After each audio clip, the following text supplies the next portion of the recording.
this dashboard allows a manager to evaluate the performance of a call center. You can see the calls that come in, and you can see how each one of those calls are handled.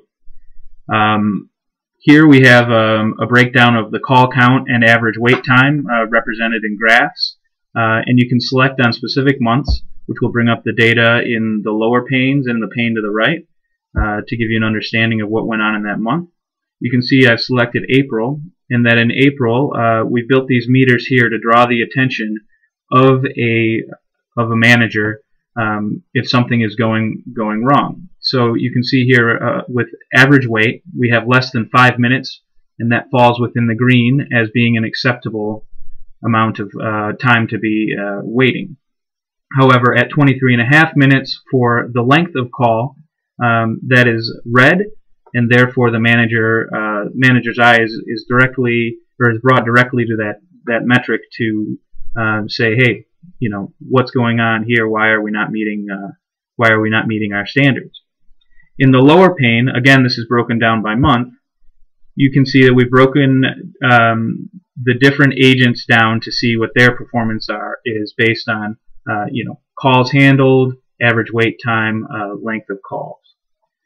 If you want to dive into information from a more detailed point of view, you select on the month here, and then you click on the Details button, and that brings up a report that shows you all of the calls that came in. You can see starting April 1st, and the customer name, the agent that handled it, and then the information associated with that call. To get an overview of all that information, you can click on the Call Summary tab, which brings up the counts on the different kinds of contact made, a pie graph that shows you the percentage of the different kind of call types that are coming into the center, and then we have created this kind of leaderboard that allows you to evaluate the performance of one agent versus his peers.